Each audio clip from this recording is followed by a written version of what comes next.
Ivy Slater, and you're listening to Her Success Story podcast, a show where gutsy businesswomen share their success journey.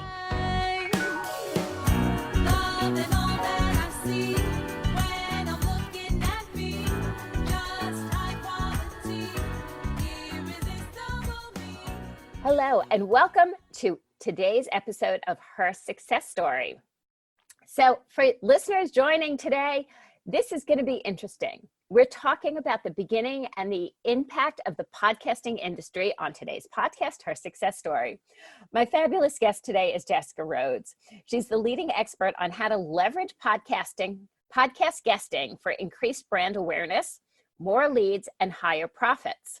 She created the podcast booking industry in 2013 when she founded Interview Connections, the first and leading agency of its kind. She has hundreds of podcast interviews as a guest as well as a host of Rock the Podcast under her belt. She is acclaimed author of Interview Connections, How to Rock the Podcast from Both Sides of the Mic, and has been featured speaker in Podcast Multimedia, Expo, and FinCon. She's an active member of and volunteers at her son's public school. She's a mom of two. She's had the one thing that really touches my heart about Jessica, and you're going to fall in love with her, is she mentors 17-year-old girl in foster care. She lives in Rhode Island with her husband, who also has an impact, and she's a mom of these two kids. Jessica, welcome and for joining us today. Hi, Ivy. Thank you so much for having me today. I'm excited to do this interview. So, base question here. Podcasting as an industry is a fairly new industry. Yes. Without a doubt. It is, yet it is a extension or a spinoff of a pivot of the radio industry. So what happened in 2013 that said, oh, I think I'll start this business? Like, where did that come from when the industry was still in such a very, very new incubator form of podcasts? Yeah. So in 2013, something big happened for me. I became a mom. I had my first baby. And that's always fun. Little life change there. And I had just come out of basically my first and only adult job. I worked at an environmental nonprofit since I was 19 through the age of about 24. So I worked there for 6 years or so. And it was when I was getting married and pregnant with my first son, I kind of had that moment of like, I need something different because I can't make $30,000 a year working 12-hour days. Like, it's not going to cut it. And I wanted to be home. That lifestyle of that job was not right for me anymore. So I was talking to my parents. My dad is an entrepreneur. And, I said, I want to be a stay-at-home mom. I already told my boss I'm leaving when the baby comes, but I don't know what I'm going to do. And my husband also works nonprofit. It's not like we had tons of money. Like, I was just like, I know that's what I'm going to do. So I'll figure it out. I've got a few months. And my dad is a business coach. She says, that's fantastic. I want to fully support you in being a stay-at-home mom to my grandchild. So why don't you become a virtual assistant? I'll be your first client. You just have to go through my courses, read my books, and I'll help you. And I was like, great, sounds good. So I started going through all of my dad's programs. He's a marketing expert. And one of the first tasks that I did for him as a virtual assistant was I booked interviews on his podcast, and I got him booked on other shows. So here's that big light bulb that goes off.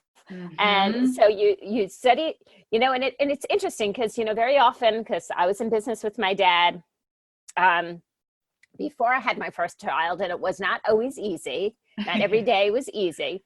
Mm-hmm. And when you're working for family and then also bringing a grandchild into the world, you have a lot of lines that you cross. Be that as it may, it's, fascinating to me. So you read all his books as his virtual assistant, not as his daughter. So learning what he did and the impact from a whole different perspective.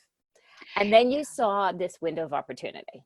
Yeah, it was really interesting. I remember he also gave me a book by Carrie Wilkerson, The Barefoot Executive, I think is her, The Barefoot Executive. I'm pretty sure that's her book. And that just opened my eyes to, oh, like I can actually be a mom and a businesswoman. There's so much opportunity here. I was going door to door in my last job, like literally house to house outside. I was not online in the slightest. I mean, Facebook, but like I didn't know online marketing. And so reading his books and getting connected with the people in his world really opened my eyes. And it really was an amazing impact on our father-daughter relationship too, because we realized we had so much in common and we both loved business. And I'm someone that really values integrity, right? So he always said, like, listen, I won't fire you on Christmas, but you need to actually do a good job to stay, to have this opportunity.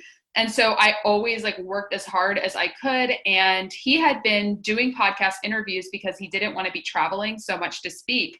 And he had been getting interviewed on internet radio shows and telesummits and things like that. And so that was one of the things after a few months of like doing very basic admin work for him. He goes, why don't you try booking me on podcasts? Because that's something I've been doing for a while. And it's a really great way for me to be out speaking and, connecting with people. And I think you'd be good at it. So, yeah. So then how do you tell dad bye-bye? Yeah. Right? Saying, wow, I learned about what it is to run a business, right? I assisted and learned under quote unquote the best, especially when it's your dad, and go out and then start doing this because there's something else to. Well, I'll always say this about starting a business, especially starting your first business. There's the people who have a lot of ideas, and there's the people who have an idea and then take the action, and that separates the masses.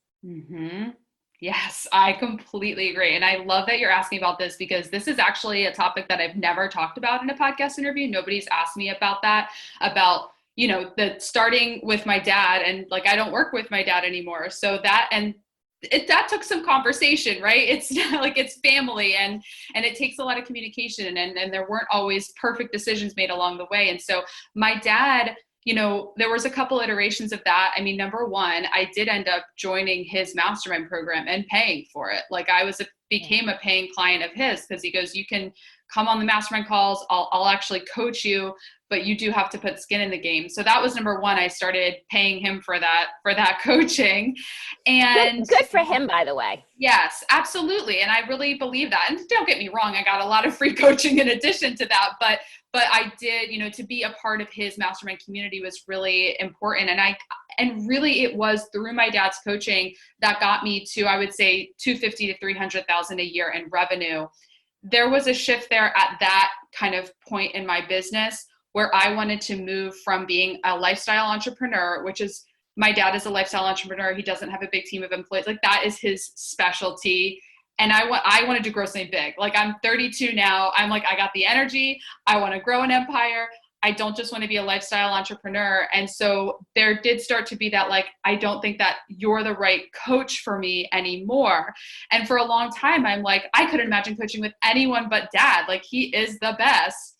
But then there was a point where he wasn't necessarily the best coach for me for what I wanted to do. And so part of that shift was I brought on a business partner, Margy, and she was my first employee and I made her co-owner. And it was through kind of creating a new iteration of the business with her vision and mine put together, where she really said to me, like, we need to leave your dad's coaching program. Like, this isn't for us. This isn't for our business anymore. And so, yeah, I had to be like, Dad, I love you, but you need to move on. I think when you're in business in any degree, or you have a business relationship with a close family member, it challenges you and you have a choice to either really rise to the occasion of communication or really struggle. And it's when you rise to the communication, rise to communicate and communicate clearly, succinctly, and you can move through and you end up still having a fabulous family relationship. Yes, absolutely. Absolutely. And I'll tell you, it wasn't all, this is not all roses and fairy tales, because there were mistakes. And I think that's where the biggest lessons are learned. You know, I remember when I was thinking about bringing on Margy as a business partner, and I knew that not everyone would support that decision, especially close friends and family thought I was insane for giving 50% of my business away to someone in exchange for no, she didn't buy in. I just made her 50-50 owner, and I knew that was the right thing. And it has been clearly for me, but I knew that I was so afraid to get critique from the people that I cared most about their opinion. And so I remember, you know, a month before I offered the equity to Margy, I told my dad, and I went into that conversation. I said, I'm going to tell you what I'm doing. I don't want your feedback. And that, I would not advise that phrasing to anyone if you were going to have that conversation, because it was really hurtful to him to have me be like, I don't care about your opinion. And so that was a breakdown, because I was trying to protect myself from negative critique. I was like, I know this is what I'm going to do, but I don't want anyone to tell me otherwise. And I shut him out of that process, and that was hurtful. And so I had to do some personal growth work to be like, to allow for opinions from people who have earned the right to give them to me, and still be okay with whatever decision I choose to make. Yeah, and I think when we share, so another way to look at that, and this, if this is helpful to the audience, another way to look at that is we can receive feedback, and that's a piece of what one of my teaching principles is. Every time you're always doing market research. You're always doing market research. You're always doing market research. What is the market want right now? What are the pain points in the market? Who are the customers in the market? What would bring people to buy a product or service in the market right now? So you're consistently doing market research, including when you're making back-end business decisions and you're talking with a council of brains, right? That think tank, that mastermind, that there's a lot of different words for them. I could just refer to it, my group of colleagues that I know, you know, when I'm making big decisions, people I share my thoughts with, and I listen. It doesn't mean they're running my business, but I listen, and I know the point of view is coming from them. And so it has a bit of a rose-colored glass based on their perspective. And I can gather that market research and then take my actions. Yes, that's such a good point. And it takes something to be able to get that market research, to get that feedback, and know that just what you said, this is coming through their context, and their opinion and their feedback and their critique or what have you is based on their past experiences, because their opinion of whatever they think you should do is based off of what they've gone through. And so having the strength in your mind to take in that information and just break down what they're saying versus what you think it means and what they think it means, that's ultimately what can keep you moving forward and not get like, you know, beat down and feel like there's too many cooks in the kitchen. Because I tried to keep all the cooks out of the kitchen and just do it on my own. And I realized it would have been more valuable to welcome in input from those trusted advisors and that counsel, and still be confident in what I wanted to do. So share with me now, you made this decision that you weren't going to have a lifestyle business, although when you originally had your first child, your son, you were like, I'm going to be a stay-at-home mom. And now it's like, okay, let's put the lifestyle business, did this for a while. It served for a while. And now I'm ready to play a bigger game and expand bigger. Where are you now, and how did this develop from today?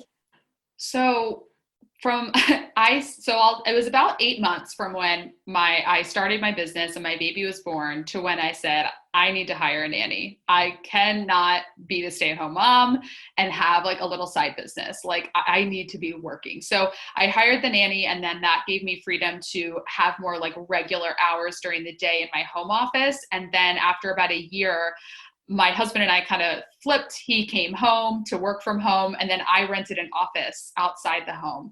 And that's when it really kind of turned into more of like this is a real business. I have an office that I pay for, I'm bringing on team members. And in 2017, I started hiring employees and that was another moment and it was actually at one of my dad's seminars, at one of his events, that, there was a speaker who was talking about like, what do you want? Like, what is your vision, your goal? And I'm sitting in a room full of lifestyle entrepreneurs that have no interest in employees or an office space. And I'm sitting there going, I want an office bustling with employees. I want a big team. And I was just like, I feel like a crazy because nobody else around me wants this. Am I missing something? And my friend Michelle Prince, who's an amazing business coach, she just said, if that's what you want, go get it. And I remember calling Marky, who was my first employee at the time. I thought I only needed one employee. Joke's on me. And I just said, all right, we're hiring employees. We're doing this. And she was like, okay. So where's the business today? So the business today, we had our first $1 million year. We have 18 full-time employees. Congratulations. Thank you. Let's take a celebration there. Yeah, I know, right? We forget to do that. Yeah, the business Says the business great. Coach on the line here. I'm always going to say, remember every moment to celebrate and bring the joy into your actions. Yes, I know. And that is why I love coaches, and I love really like female entrepreneurs. That's usually what I get from other female entrepreneurs, is like reminding us to stop and celebrate and like take it in, and that's where we're at. And we're continuing to grow, and I've hired salespeople. So, cause I've been doing all my own sales, for the whole time. So I'm finally at the point where I can start handing over those consultation calls, which is very exciting and a lot of work. Yes, people think it's easy to delegate sales in an organization. It's one of the most difficult things to delegate. And why many of us make a good portion of living as we train salespeople. Oh my gosh. Yeah, it is because it's, people see your marketing, they come to you, and it's hard to imagine passing that off. And so it's been I want to say like a labor of love, because I am just, every night I feel like a teacher planning my lesson plan for the next day of like what they're going to do and how they're going to learn it and what I'm going to do. And so, yeah, it's exciting work. It's like kind of taking everything to the next level. So, let's talk about the elephant in the room. Mm-hmm. We've been living through what I refer to as a very unexpected. I've led through a variety of different times that business has had shifts, pivots, and wows. 2020 is not exactly, there was a great thing I saw a colleague of mine, actually an old client, put on Facebook, at the end of March, beginning of April, okay, I used 2020 for the first 90 days. I decided I want to return it on the 90-day warranty, and I'm going to start over. But the year is the year, and it's what we have. So what do you see in business this year? Where does opportunity sit? Where are you seeing it as the podcast industry? I have a lot of curiosity here. Yeah, so I see a lot of opportunity for entrepreneurs that are willing and have the courage to invest in their growth. I see an immense amount of opportunity because it was really interesting. I was doing a launch the week that everyone went into quarantine. And so it was a very interesting opportunity to be doing sales consults in the moment of people going, like, they started my launch when everything was normal, kind of. And then when I was talking to them, they were like in that shock. And so I have talked to entrepreneurs that cannot wait to jump in. They see the opportunity. And I've talked to entrepreneurs who are stepping back and they're like, I need to see what happens. I am clutching my cash. I am not going to do anything until I know what's going to happen. And I think that is what's happening right now. And so the entrepreneurs that are willing to take that risk and still invest, still run the ads, still go on the podcast, still put out their videos and show leadership, people are going to gravitate towards them. And that's what I'm seeing firsthand. And it's really interesting. And I'm seeing people, podcast hosts that are telling me that their shows are getting more listens because people are seeking out their information. They're actively looking for the content that they need to grow and to increase their income and take things to the next level. It's very true. And I will always say, and I've discussed this with a few different peers of mine, the opportunity coming through this is massive.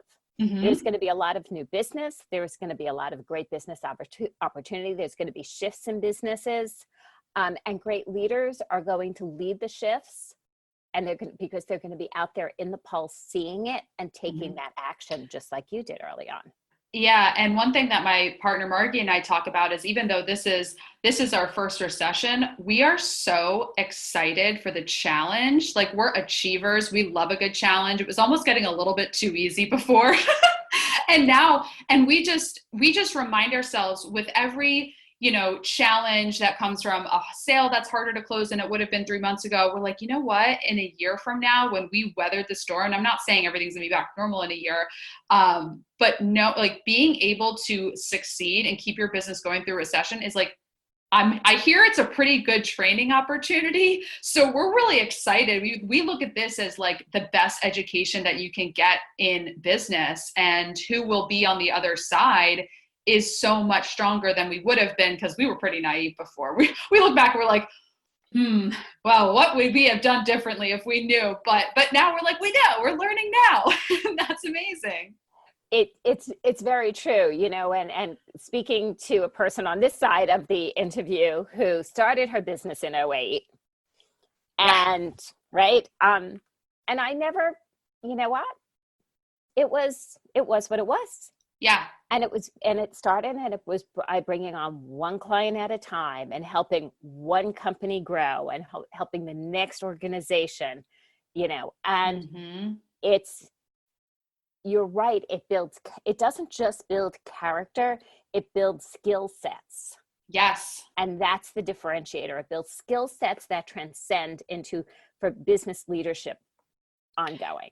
Yeah. And when things really got real there, in March, when everyone's like, oh, I mean, we made such swift decisions that we thought, okay, this is what's going to get us through the next several months. And these are decisions that we'll actually keep in place. Like, we started doing weekly group calls with all of our clients, like, just massively increased the amount of touch points we have directly with clients. And I'm like, it wasn't until kind of like your back is against the wall and everything looks more challenging, like, that's when you get creative. That's when you get scrappy. And so I love that. I mean, the times in my business where I was like in so much personal debt and like not making money, I made the most creative decisions on how to make money. Like, Damon John has that book, The Power of Broke. The title speaks for itself. When things are challenging, that is when you are forced to be creative and to be scrappy. And I love that. So tell me, in this journey, the business has been around since when? 2013. So 7+ years. Okay. What have been some of the surprises that have come your way? Yeah. I mean, the first surprise, which was, again, it's so funny to look back and like see how naive and say we all are in the very beginning. But when I started Interview Connections, nobody else was doing podcast booking. And for a solid like year and a half, I had no competitors. Yeah. Nobody else was doing it. Right. Nice. It was great. Right. And then my first competitor was a client who worked with me for a year. And so that was the first big surprise. And I'm like, I felt like I was kind of stabbed in the back, even though like it wasn't, right. Like, he had the right to do that. Like it's, but I was like, oh my God, someone else is going to do this. I thought this was my idea.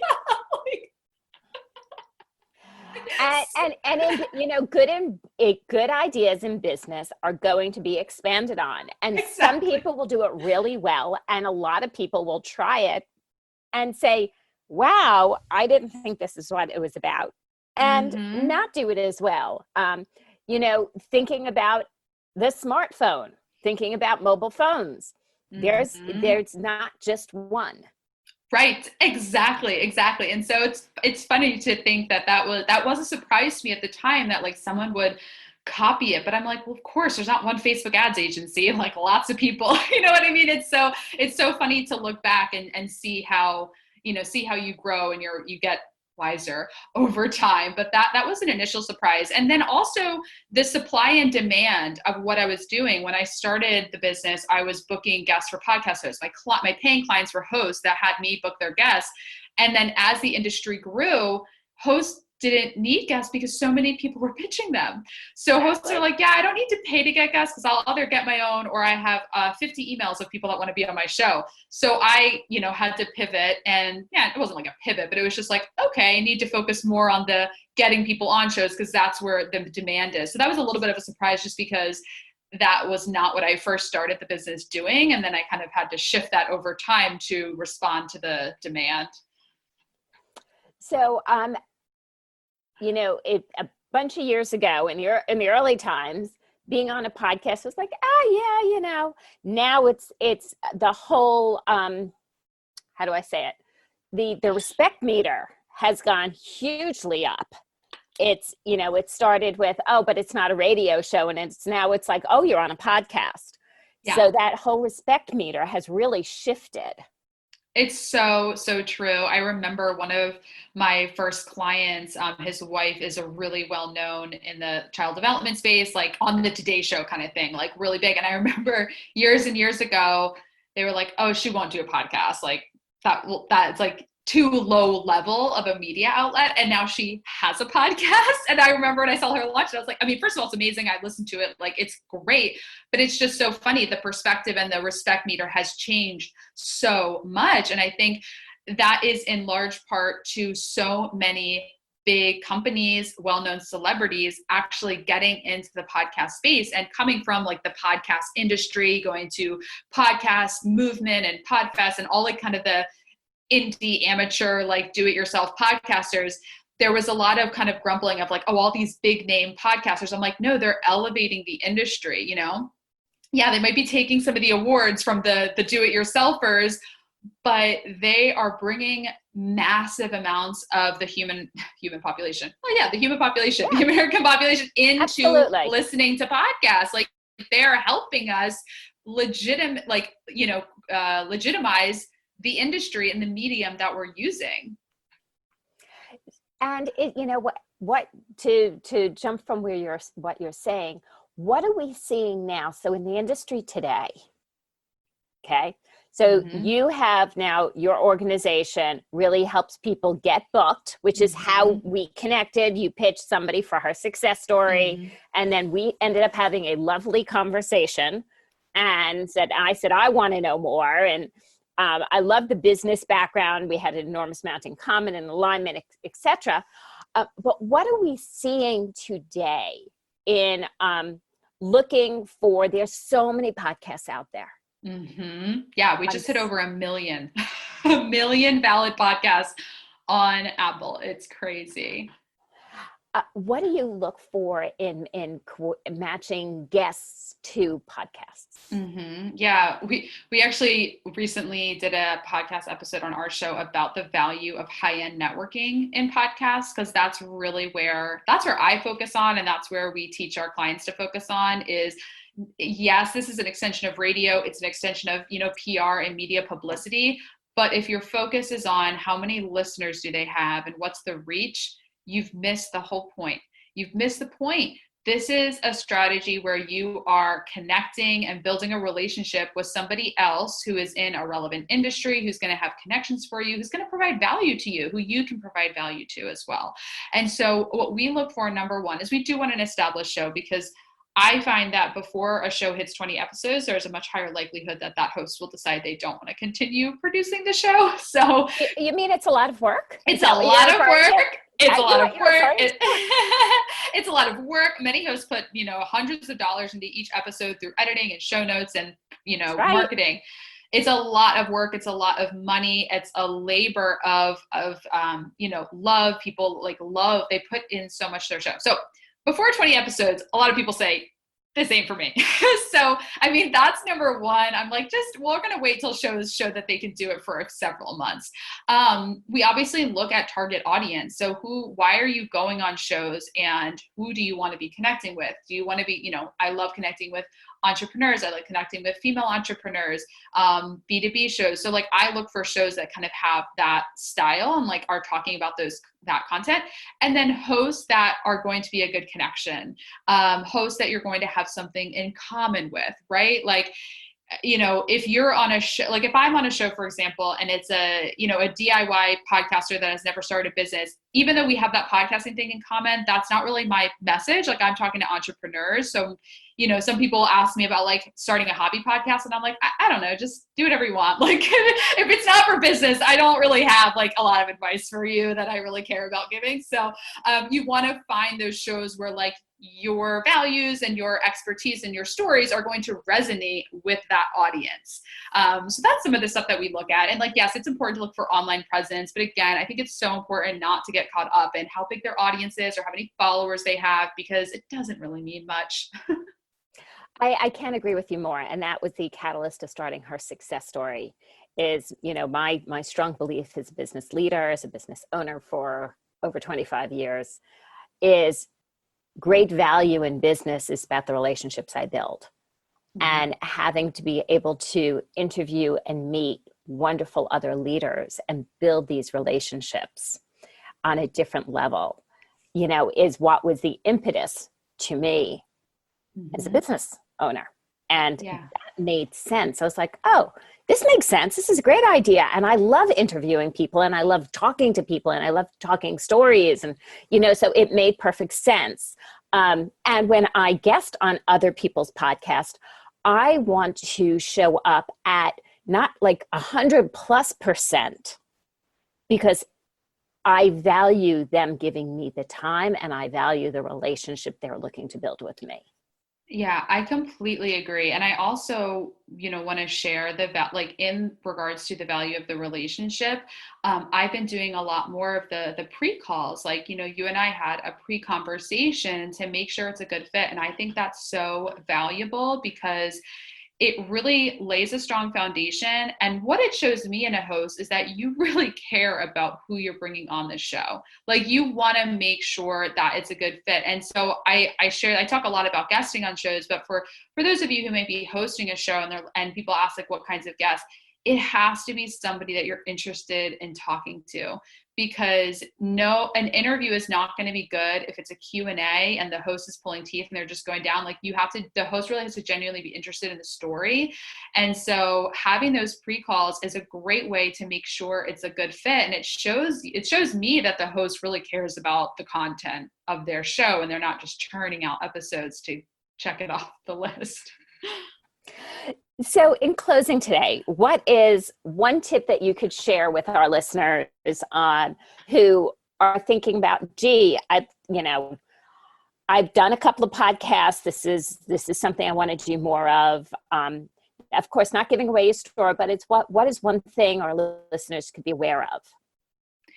Yeah. So if you are thinking about getting into podcasting or guesting on shows, really be consistent with it. That is honestly my biggest tip, because I think that one of the biggest pitfalls and mistakes that I see is micromanaging the results and testing it before there's a proper sample size, and so you want to make this a consistent part of your weekly marketing strategy, right? You get your podcast out every week, you get your blog out every week.